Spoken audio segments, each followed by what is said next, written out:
Oi, Alisson, como vai? Tudo bem? Um bom dia a todos, um bom dia ao senhor Deodato. É um prazer muito grande estar participando aqui desse momento e agradeço desde já pelo convite que me foi feito, né, para participar dessa discussão e também agradeço àqueles que posteriormente irão assistir esse vídeo e irão assistir essa discussão. Então, é um prazer desde já muito grande poder participar desse momento. Ok, Alisson. Eu que agradeço a tua disponibilidade. Me fala uma coisa, na prosa prévia, antes de começar a gravar, né, na hora que a gente estava testando imagem, som, você comentou sobre um livro que você leu. Como é o mesmo nome daquele livro? Então, eu acredito que hoje, né, a gente vive numa sociedade que deve ser marcada, sobretudo, por uma capacidade de dialogar com diversos saberes. O sujeito, o ser racional, ele deve saber a importância de estar em constante diálogo com outras áreas fora a sua área de pesquisa, né? E, nesse sentido, tem um autor francês chamado Edgar Morin, que tem um livro que é bem curto, mas é muito proposital para essa discussão, cujo nome é A Cabeça Bem Feita. E aí, nesse livro, especificamente, o Morin, ele vai ter um conceito que eu acho muito interessante, que é o conceito de complexidade. E, porque, segundo ele, e aí é uma crítica que ele faz a uma determinada visão que existe na sociedade contemporânea, os saberes, eles não podem crescer naquilo entendido como torre de Babel, ou seja, de forma isolada e sem perceber a possibilidade de um diálogo com outros saberes. Então, a partir disso, o Morin desenvolve esse conceito, né, de complexidade, mostrando a necessidade desse diálogo entre os saberes.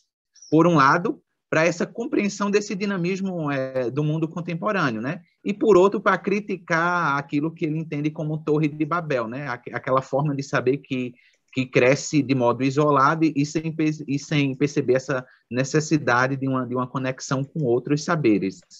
Então, é um livro que eu acho muito interessante deixo até aqui como referência, né, para posteriormente uma leitura daqueles que estiverem nos assistindo, né, irão nos assistir posteriormente, desse livro que eu acho muito interessante. É o nome do livro A Cabeça Bem Feita. A Cabeça Bem Feita. Ok. Como é o nome do autor? Para quem ficou interessado, buscar, comprar aí e fazer uma leitura? É um livro que você encontra na internet, em PDF, né? O nome do autor é um autor francês, denominado de Edgar Morin. Então, é um livro bem acessível e tem na internet e você consegue baixar. Ok. Alisson, nós conversamos também sobre um outro assunto que a mim me interessa muito, particularmente me interessa muito, que é justamente as questões de ordem ética. Nós estamos passando já há um bom tempo na sociedade brasileira uma luta contínua e permanente que tem tirado o sono de todos nós brasileiros, que é a questão da corrupção, as questões de ordem ética. Você falou da paralisia que o Kant observava em relação às pessoas que não estudam, que não pesquisam e que acabam não percebendo a situação de paralisia em que se encontram. Como é que é isso mesmo, sob a perspectiva do Kant? Então, Kant ele é um autor moderno, né? E aí ele viveu dentro de um contexto moderno marcado, sobretudo, por dois episódios que são essenciais. Por um lado, aquilo que a história compreende como revolução científica, então Kant viveu esse contexto desse avanço da revolução científica, e por outro, aquilo que marcou decididamente a discussão de cunho moral na moral kantiana, né, que foi a Revolução Francesa. Então, ali em 1783, já havendo as discussões de cunho moral propiciados pelo, digamos assim, pelo esse avanço inicial da Revolução Francesa, Kant escreve um pequeno opúsculo, né, que foi uma notícia que posteriormente saiu num jornal da sua época, denominado por resposta à pergunta o que é o esclarecimento, né? Que, na verdade, para Kant, o iluminismo ele deveria ser mais bem compreendido em termos de esclarecimento. Então, Kant não usa o termo iluminismo em sua discussão. Ele opta pelo termo esclarecimento para mostrar que a razão que já fazia parte do ser humano, ela se encontrava até mais ou menos a época dele, né, considerando a compreensão que ele tem do ser humano, oculta, as obscuras, né? Então, era necessário fazer esse esclarecimento dessa faculdade racional pertencente ao ser humano, a fim de que ele percebesse a necessidade, aí é um termo kantiano, né, de sair do seu estado de minoridade a fim de alcançar o estado de maioridade. Porque quando na perspectiva kantiana, o sujeito ele tende a achar que viver num estado de minoridade, subjugado por leis que são externas e coercitivas, né, é um estado que é para ele melhor. Só que, na verdade, o sujeito ele deve tomar consciência da sua faculdade racional e perceber a necessidade de sair desse estado no desejo de alcançar a maioridade, né, mediante aquilo que Kant chama do uso do próprio entendimento. Dito de outra forma, o que Kant está mostrando aqui é a necessidade do sujeito tomar consciência da sua autonomia. Porque quando o sujeito tem consciência da sua autonomia, ele consegue ver a realidade numa perspectiva crítica. E ao olhar para a realidade numa perspectiva crítica, não dá não tomar tudo aquilo que é dado como se fosse verdadeiro ou como se fosse posto, no caso moral, para a obediência, né? Então, é necessário, de acordo com Kant, e aí ele desenvolve isso em torno de sua filosofia moral, essa consciência do sujeito da sua autonomia, a fim de que ele possa perceber que ele é autolegislador de leis que regem o seu agir moral. E quando ele faz isso, né, ele caminha para o que Kant vai colocar posteriormente, ele caminha para uma sociedade mais cosmopolita, né, que é um outro conceito que Kant vai desenvolver posteriormente em uma outra obra, né, que ele publica, denominada por Ideia Universal de um ponto de vista cosmopolita, né? Então, a necessidade dessa vivência do sujeito racional com outros seres racionais no propósito da construção, digamos assim, de uma sociedade mais igualitária e mais justa, né? Tudo isso influenciado, acima de tudo, por essa perspectiva, né, que a Revolução Francesa acarretou no pensamento kantiano. Ok. Alisson, você fez o seu mestrado na Universidade Federal Rural do Rio de Janeiro.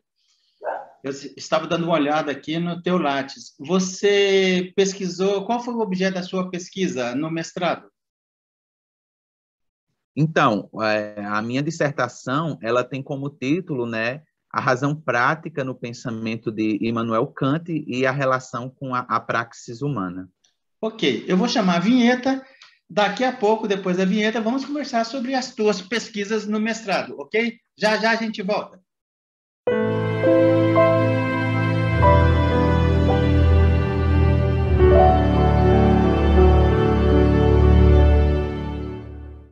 Ok, como eu falei na Prosa Sem Rumo, a primeira parte antes da vinheta, eu chamo de Prosa Sem Rumo. A gente vai conversando sobre qualquer coisa, de forma aleatória, e é muito interessante. Eu que fico provocando essa conversa aleatória e vou buscando aí algumas coisas que são muito interessantes sobre a perspectiva do pesquisador que eu estou conversando, que eu estou entrevistando. Mas agora, nessa segunda parte, pós-vinheta, nós vamos conversar especificamente sobre a pesquisa do mestrado do Alisson. Alisson, para retomarmos, repete, por gentileza, qual foi o objeto da sua pesquisa no mestrado?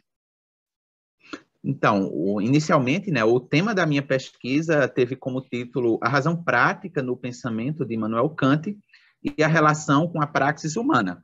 E aí, pelo próprio título, a gente já consegue mais ou menos compreender o objeto da minha pesquisa durante o mestrado.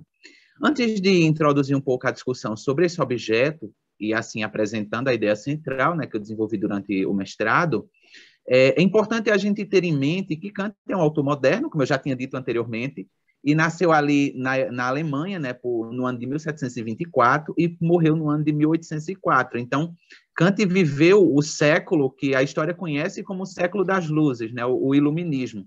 E no que diz respeito ao aspecto moral da discussão tratada por Kant, é importante a gente considerar essa relação que há entre o fato de Kant ter sido influenciado pela perspectiva iluminista e o fato também de, quando a gente considera o iluminismo na Alemanha, Kant também auxiliar nessa influência do próprio desenvolvimento do iluminismo alemão.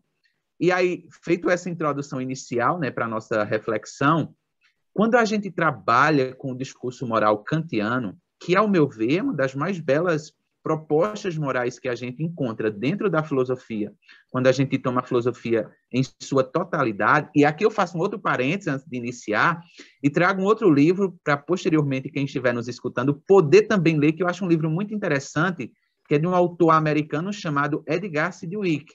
E aí o livro denominado Por Ética vai tratar da discussão ética filosófica a partir de 3 perspectivas didáticas, né?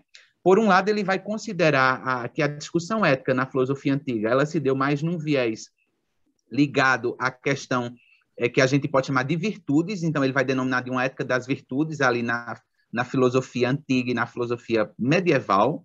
Quando chega na filosofia moderna, particularmente considerando a discussão kantiana, ele vai entender que há em Kant uma ética que é chamada de deontológica, porque é uma ética do dever, e, posteriormente, na contemporaneidade, vai haver uma ética mais ligada a uma perspectiva utilitarista, né? Uma perspectiva mais pragmática, né? Então, esse autor ele trabalha de maneira didática toda a ética filosófica no conjunto dessas 3 discussões. Por um lado, as virtudes, por outra, a questão deontológica, e por outra, a questão pragmática. E aí a gente considera a ética de Kant dentro dessa questão da deontologia, do dever, né? E quando a gente trabalha com o discurso moral kantiano, que, ao meu ver, é uma das mais belas proposições morais que a gente encontra na filosofia, a gente encontra um certo dualismo de posições. Porque, por um lado, é essencial a proposta moral de Kant, e por isso é fundamental para a própria compreensão do seu contexto, mas, por outro, apesar de ser uma proposta muito simples, ela tem uma dificuldade de ser posta em prática. E essa dificuldade de ser posta em prática vai fazer com que o discurso moral kantiano ele seja passível de críticas, e de críticas que são posteriores a autores posteriores a Kant, né? E aí esses autores, se a gente tomar como linha geral, né, eles vão atacar o discurso moral kantiano especificamente em 2 quesitos, né, principais.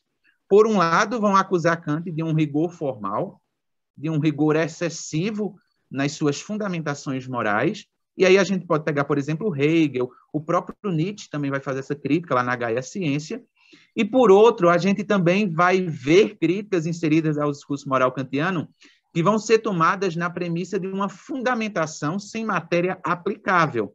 Então, vão dizer que Kant fundamentou toda uma teoria que não tem uma aplicabilidade. E aí eu me apropriei dessas críticas, poderia citar a crítica de Hegel na filosofia do direito, a crítica de Nietzsche na Gaia Ciência, e a crítica de autores até contemporâneos a Kant, como, por exemplo, o Schiller, que é um autor da época de Kant, e que inseriu uma crítica ao discurso moral kantiano. E aí eu me apropriei da discussão desses e outros críticos, e eu pensei na possibilidade de ser possível prestar um esclarecimento nas proposições morais tratadas por Kant, ao longo das obras nas quais ele discorre sobre a moral, no intuito de possibilitar, por um lado, entender que Kant não é rigoroso em suas proposições, e, por outro, permitir que esse discurso ele possa ser aplicado na praxis humana. Então, quebrar, por um lado, aquela crítica de um rigor excessivo e quebrar, por outro lado, a ideia de que Kant estabelece um discurso cuja premissa se dá na fundamentação sem matéria aplicável. Então, ao longo da minha pesquisa, eu propus fazer um texto que fosse da melhor forma acessível possível ao leitor, que levasse ao leitor a compreender a importância da moral kantiana e a necessidade que essa moral possui de, apesar de se fundamentar numa perspectiva mais formal, porque Kant necessitou dessa fundamentação formal, e aí, posteriormente, a gente vai entender o porquê dela poder ser aplicada na praxis humana, valendo-se dos inúmeros exemplos que Kant trabalha e que Kant traz ao longo da sua discussão moral. Então, é mais ou menos esse o objetivo, né, da minha pesquisa, foi o objetivo de pesquisa do meu mestrado, né? Ô, Alisson, posso te fazer uma provocação? Pode sim. Vou até tomar uma água aqui, mas, por favor, não fique nervoso e nem bravo comigo. É só uma provocação. Faz de conta que ninguém está nos ouvindo. É uma provocação como se a gente tivesse sentado num boteco batendo papo, 2 amigos. Você não passou pano no excesso de rigor kantiano na medida em que você talvez tenha se permitido contaminar com o teu interesse enquanto cidadão pela proposta do Kant em estabelecer quase que regras práticas para as questões éticas. Essa é a primeira, é a provocação. Agora, a pergunta, que aí você, por favor, coloque em cima da mesa para discutir, porque é objeto da tua pesquisa. Eu gostaria que você falasse um pouquinho sobre o imperativo categórico. Por que o Kant desenvolveu de forma fragmentada e se ele tinha a clara percepção, o claro interesse de trazer para uma praxis humana. Isso foi quase que pedagógico quando ele fragmentou. Então, assim, a pergunta está dividida em duas partes. A primeira é a provocação, fique à vontade para responder como você quiser. Ninguém está nos ouvindo, só o Brasil e o mundo. E depois fale aí sobre as questões da fragmentação do imperativo categórico, tá bom? Tá ótimo. Então, vamos lá, né? Então, primeiro, quando a gente considera esse rigor formal, muitas vezes Kant é acusado por autores que são posteriores a ele, a gente deve antepor a isso e se perguntar, inclusive, qual a necessidade de Kant estabelecer um discurso moral que, digamos assim, tem todo um mapeamento a ser seguido, porque o rigor vai se dar justamente por causa desse mapeamento a ser seguido. Então, qual foi a necessidade que coube a Kant em fazer isso?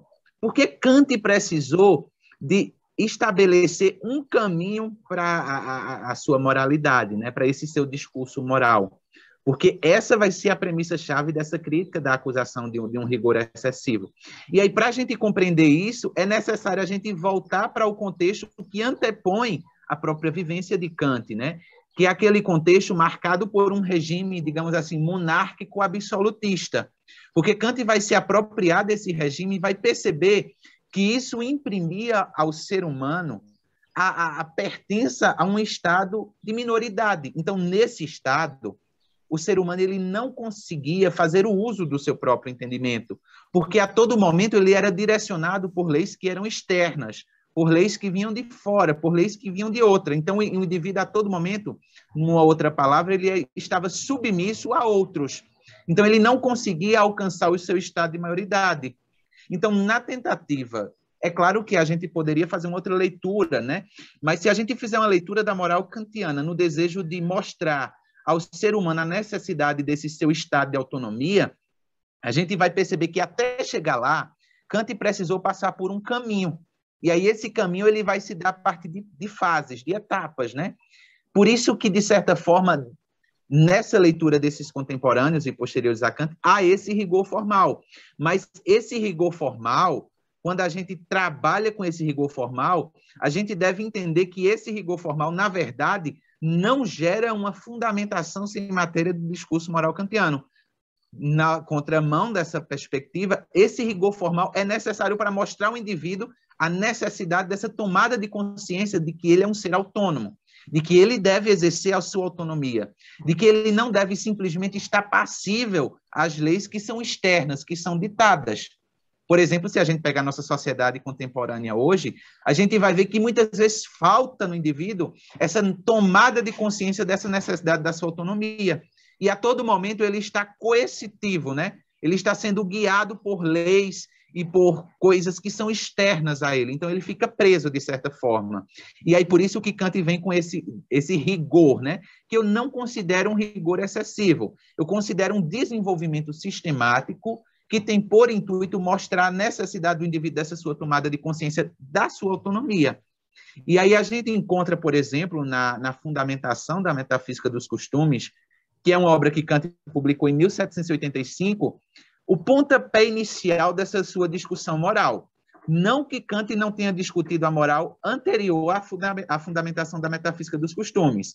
A gente encontra a discussão moral em Kant desde a crítica da razão pura, e anterior, inclusive, à crítica da razão pura, a gente já vê em cartas que Kant trocou com os alunos e opúsculos, né, que foram notícias que ele escreveu para os jornais, até mesmo aulas que ele dava durante o seu trabalho na Universidade de Königsberg, né?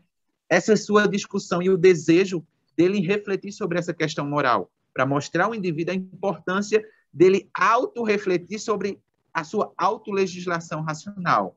Essa é a premissa essencial da discussão moral kantiana, né? E aí é claro que na fundamentação da metafísica dos costumes, a gente encontra essa discussão de cunho moral mais intensa na proposição kantiana. Só que a gente deve se lembrar, acima de tudo, que a fundamentação da metafísica dos costumes é, na verdade, uma obra introdutória à discussão moral. Porque aí Kant vai, posteriormente, na crítica da razão prática, tratar da moral de modo mais gradual, de modo mais metodológico. E aí a crítica da razão prática vai ser publicada posterior à fundamentação em 1788.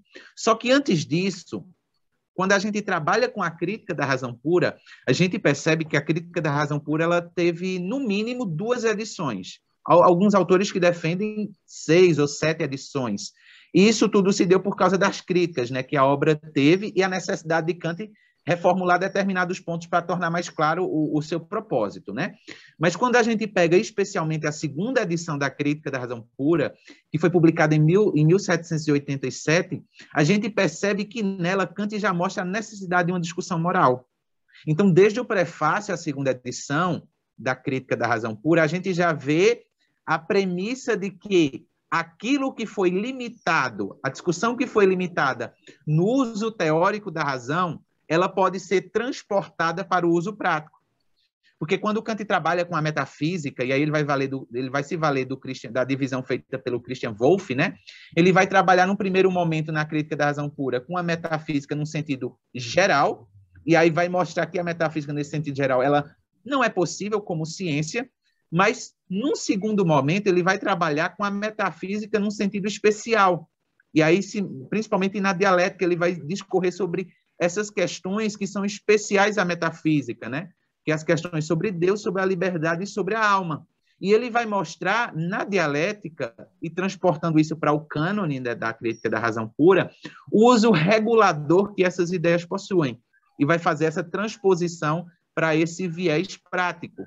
Então, quando a gente considera Kant como um pensador que é sistemático, que ele é organizado e estruturado, a gente percebe que, na verdade, esse rigor que muitos acusam aqui de maneira especial a esse discurso moral kantiano, é, na verdade, um procedimento metodológico que Kant utiliza no desejo de mostrar aos leitores, né, ele se direciona diretamente aos leitores em suas obras, a necessidade de alcançar algo.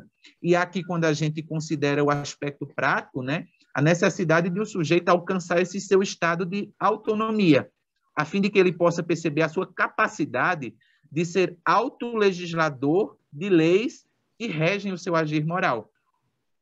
Porque por trás disso existe a necessidade de não considerar apenas as leis que são externas, mas que o sujeito ele pode ser autolegislador de princípios e leis que regem o seu agir moral.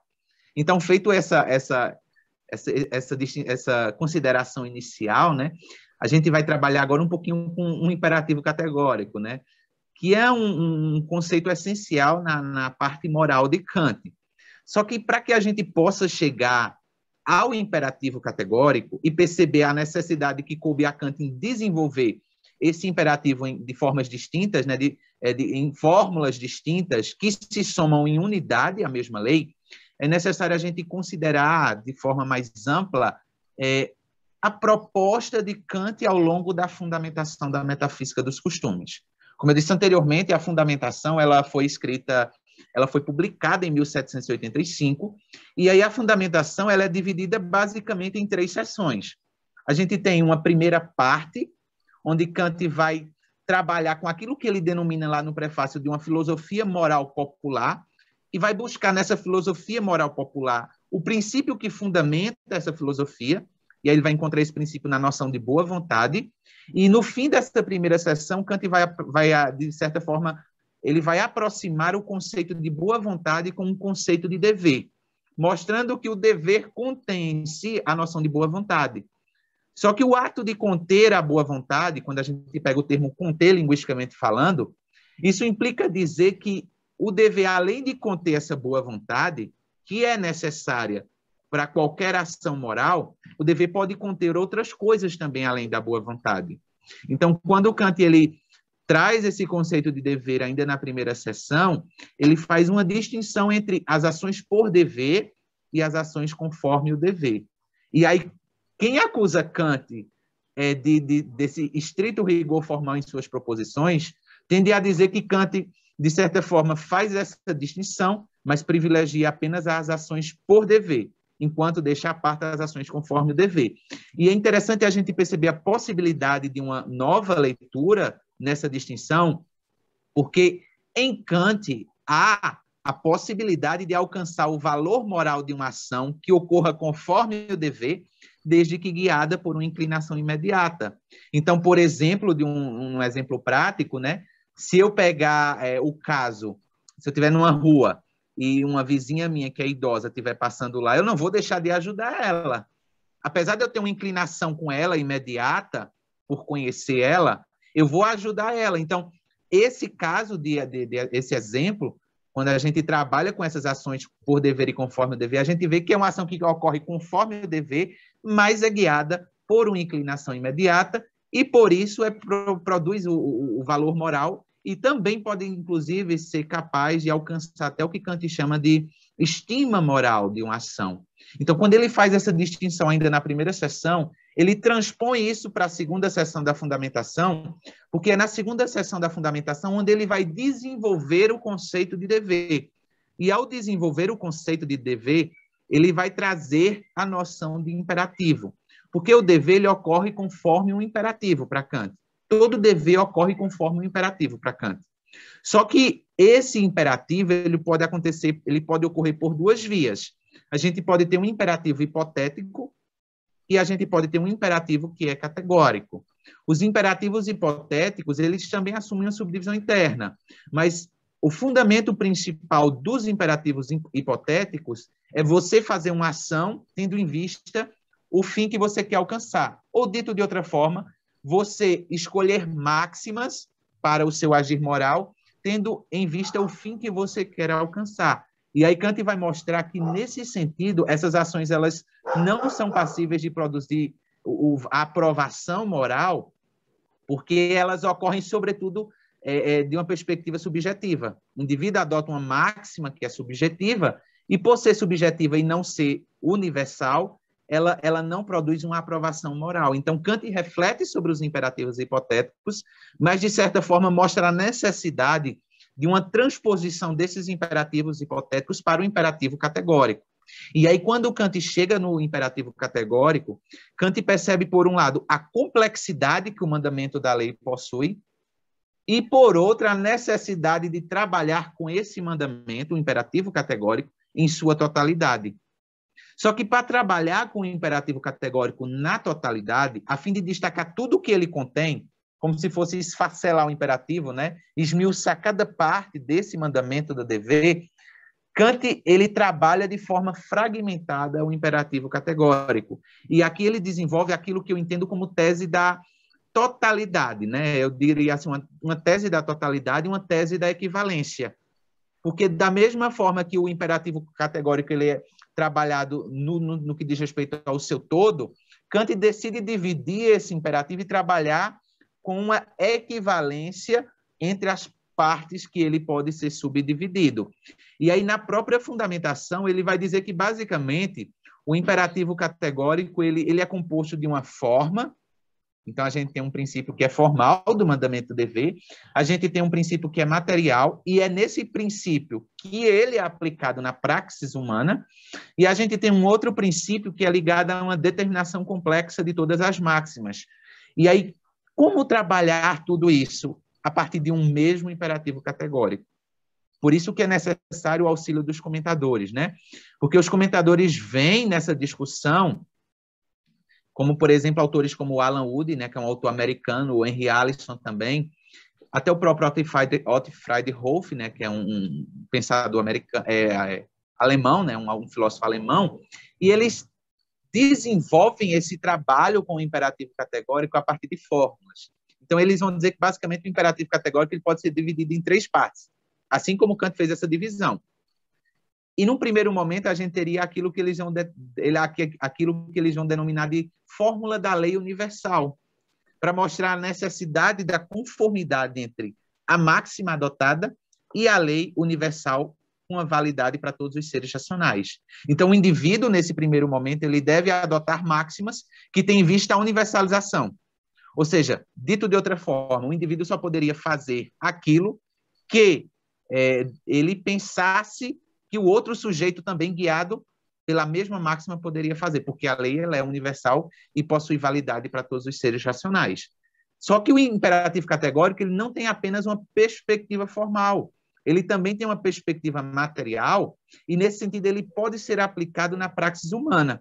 Aí onde ele desenvolve, esses autores, né, e outros também, desenvolvem aquilo que eles denominam de fórmula da humanidade como um fim em si mesmo. Se na primeira parte eles valorizam essa necessidade da igualdade entre os seres, né?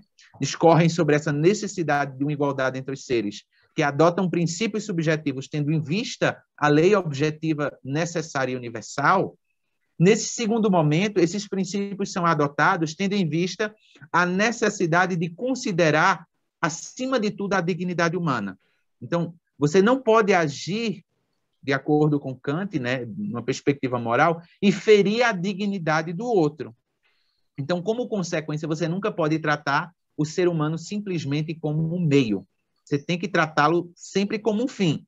E quando não puder tratar sempre como fim o ser humano, né, porque isso implicaria novamente esse cair nesse rigor formal, você deve tratá-lo como meio, mas considerando também como fim. E a gente percebe que isso hoje é muito difícil, né, na nossa sociedade, principalmente porque a gente usa muito o outro como meio, simplesmente como meio para eu alcançar algo. Então, a gente acaba, nesse sentido, quando a gente age dessa forma, deixando à parte o imperativo categórico e retomando o imperativo hipotético. E essa crítica que Kant faz a essa forma de ação. E, por fim, né, a última fórmula que esses autores desenvolvem para trabalhar com a determinação completa de todas as máximas é a fórmula da autonomia. E aí, nessa fórmula da autonomia, eles destacam a importância do sujeito em ser autolegislador racional, do princípio que rege o seu agir moral, tendo em vista, acima de tudo, essa universalidade, né? Kant considera o sujeito, mas ele toma como anteposto a isso a premissa de que os outros sujeitos também são sujeitos. Então, a mesma lei que é válida para mim é válida para todos os outros, né? E por isso, a necessidade dessa conformidade entre as máximas e a lei, como ele destaca inicialmente no princípio formal. E por que é que Kant começou o estudo em torno do imperativo categórico a partir do princípio formal? Isso aí ele deixa claro na segunda crítica, né, na crítica da razão prática. Ali no primeiro capítulo, quando ele vai desenvolver as proposições fundamentais práticas puras, né? Ele vai dizer, olha, é necessário o estudo do imperativo categórico, do mandamento do dever, primeiro de um ponto de vista formal, para destacar a sua necessidade e a sua universalidade. Mas uma vez que eu estabeleço esse princípio necessário e universal, eu devo mostrar que ele é aplicável na praxis humana, nos casos que envolvem a praxis humana, né? O cotidiano, né? O dia a dia. Por isso que, acima de tudo, apesar de existir esse aspecto formal no mandamento do dever, ele também tem esse aspecto material e, nesse sentido, ele é aplicado nos diversos casos do cotidiano, né? Então, resumindo tudo, a gente trabalha com o imperativo categórico de forma fragmentada para poder desenvolver tudo o que Kant esmiuça para ele, né? Apresentar todas as suas características, mas, acima de tudo, valendo-se dessa tese da equivalência entre as fórmulas, a gente destaca no imperativo categórico a necessidade dele ser formal e, ao mesmo tempo, aplicável nos casos do cotidiano, tendo em vista aquilo que Kant coloca por último, a necessidade de o sujeito perceber que ele é autolegislador dos princípios e das leis que regem o seu agir moral. Ok. Alisson, você usou o conceito de liberdade como chave para a compreensão da razão do Kant? Então, essa é uma leitura que eu acho bem proposital na discussão em torno da filosofia kantiana. Porque quando a gente trabalha com o todo do sistema, Kant foi um autor que fundou um sistema, né? Ele fundamentou um sistema e esse sistema tem como base a razão. Ele vai deixar isso claro no cânone da razão pura, já no fim da crítica da razão pura, no segundo capítulo da crítica da razão pura, né? Especificamente. Então, quando ele desenvolve esse sistema tendo como base a razão, né? ele vai mostrar que, basicamente, a sua investigação em torno da razão, ela se concentra em 3 perguntas principais. A primeira é o que posso conhecer, então, acerca dos limites das possibilidades do conhecimento humano, né? A segunda pergunta é o que devo fazer, então, é uma pergunta de cunho prático, de cunho moral. E a terceira pergunta, o que me é permitido esperar. Ele vai desenvolver essa pergunta, né, na segunda parte da crítica da faculdade do julgar, onde ele vai mostrar, de certa forma, uma teleologia, né, de toda a sua investigação filosófica, né? E aí vai falar sobre a felicidade e sobre outras coisas que se podem esperar desse sujeito que toma consciência acerca da sua possibilidade de conhecer algo, toma consciência da sua necessidade de estabelecer princípios e leis para o agir moral e, como consequência, tem um fim, né? Tem em vista um fim, um alcançar algo, né? E aí, paralelo a isso, né, esses autores que foram citados anteriormente, eles estabelecem a possibilidade de eu fazer uma outra leitura desse sistema fundamentado por Kant. E essa outra possibilidade, ela se dá, sobretudo, tendo em vista o conceito de liberdade. Porque Kant desenvolve, na crítica da razão pura, especificamente na sua dialética, já uma problemática envolvendo a liberdade. Ele vai dar essa solução na dialética, vai passar para o cânone da razão pura na primeira crítica, mostrando a importância do conceito de liberdade e vai levar isso posteriormente para a sua investigação em torno do seu sistema filosófico, né? Mas, basicamente, eu vejo a crítica da razão pura com base em 2 problemas. E o segundo problema, especificamente, né, ele vai nos mostrar, e Kant vai tentar conciliar no mundo sensível a necessidade da determinação das leis, né? E, ao mesmo tempo, a liberdade. Ele vai tentar fazer essa conciliação entre a necessidade de uma determinação das leis, dito de outra forma, o sujeito está no mundo sensível atuando, tendo em vista que há a existência dessas leis, mas, por outro, também o sujeito é livre. E como Kant vai fazer isso, né? Ele vai conceber um certo dualismo de mundos. Ele vai fazer uma divisão entre um mundo sensível e um mundo que ele vai chamar de mundo inteligível. E aí, nesse sentido, ele vai mostrar que, enquanto o sujeito pertence ao primeiro mundo, de certa forma, ele se vê como... Aliás, ele vai mostrar a necessidade do sujeito perceber, de enquanto ele atua num primeiro mundo, que, de certa forma, ele pertence a um segundo mundo, que é o mundo inteligível. E aí, nesse segundo mundo, o sujeito ele consegue se conceber como livre. E a gente percebe já na dialética a importância que o conceito de liberdade possui dentro da filosofia kantiana. É claro que, para isso, a gente pode se valer de obras que vêm também desde o período pré-crítico, né, da filosofia de Kant, né? Mas, especificamente nessa discussão na dialética e no cânone, a gente já vê que Kant ele dá uma fundamentação para o conceito de liberdade. E isso vai ficar mais claro na terceira seção da fundamentação da metafísica dos costumes e no segundo e terceiro capítulo da crítica da razão prática, onde Kant vai mostrar a necessidade de antepor à própria lei a liberdade. Por que é que o sujeito ele consegue estabelecer leis para o seu agir moral? Porque o sujeito é, acima de tudo, um ser livre. Porque se ele não fosse um ser livre, ele não conseguiria sair dessa determinação empírica. Ele seria como um animal que apenas age conforme as leis que já são postas. Mas, por causa da liberdade, o sujeito consegue sair dessas determinações empíricas e estabelecer princípios e leis que regem o seu agir moral. Então, a gente percebe que Kant dá um valor essencial ao conceito de liberdade. Na terceira seção da fundamentação, ele apresenta uma dedução para o conceito de liberdade. Essa dedução ela vai ser revista e vai ser transformada no segundo capítulo da crítica da razão prática.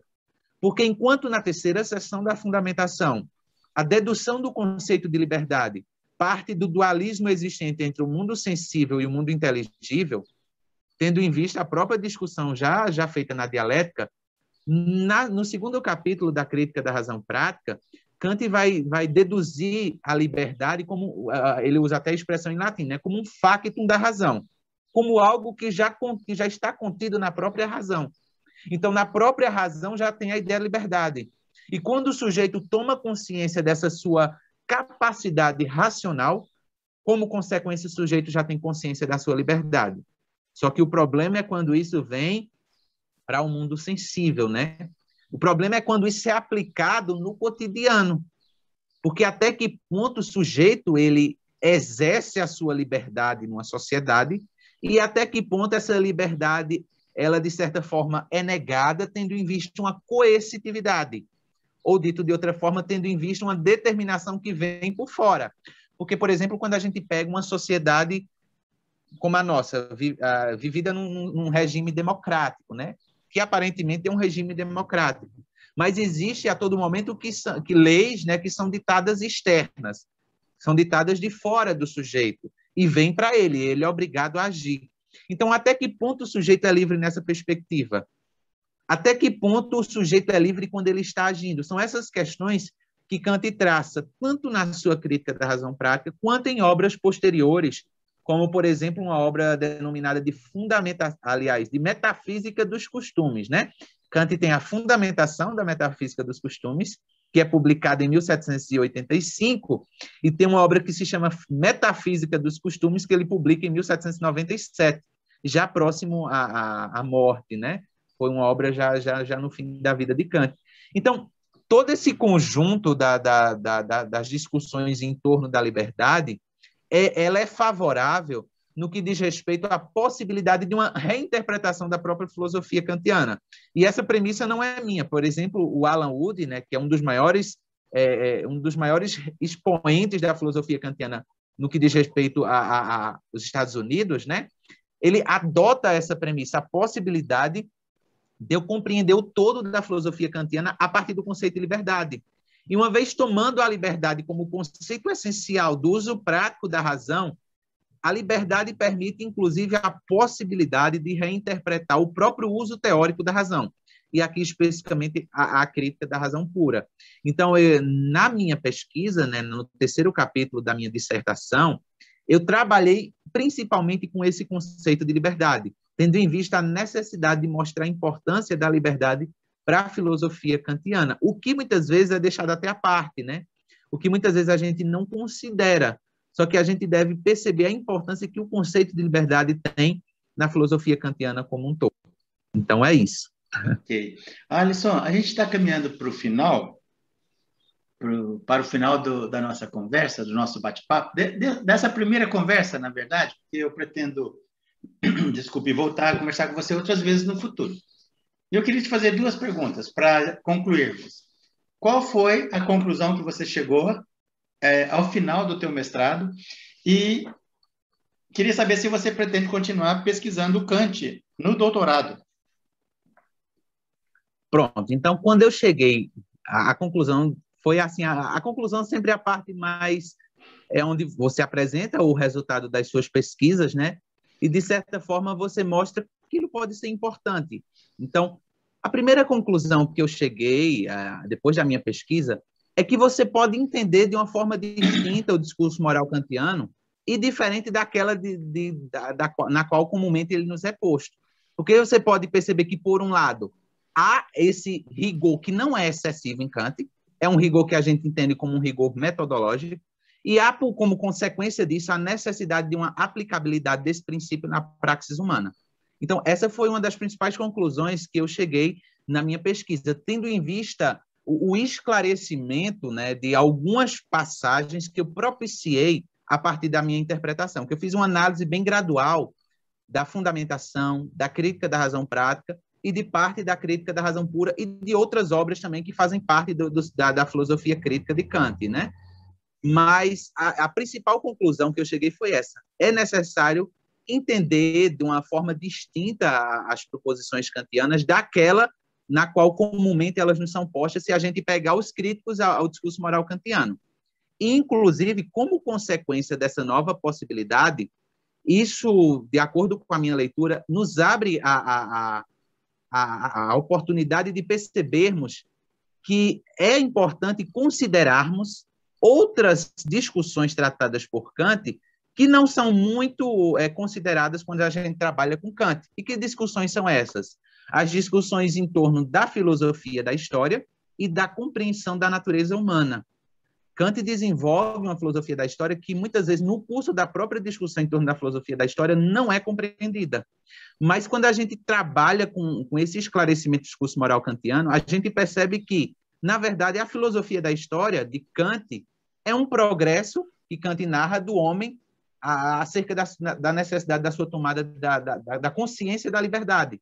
Então, a filosofia da história entra também na discussão kantiana para facilitar essa compreensão, assim como a necessidade da discussão em torno da natureza humana, ela também auxilia na compreensão do modo como Kant primeiro investiga o homem no que diz respeito à questão epistemológica, para depois investigar o ser humano a partir de um viés prático e também a partir de um viés teleológico, né, como ele vai colocar na crítica da faculdade do julgar. Então, essas foram as principais conclusões que eu cheguei na pesquisa. E eu continuo pesquisando Kant, e tenho vontade de pesquisar Kant, inclusive no doutorado, porque eu já tenho um outro ponto de investigação para a minha pesquisa do doutorado, que vai se dar também a partir dessa relação que existe entre o aspecto teórico e o aspecto prático da filosofia kantiana, né?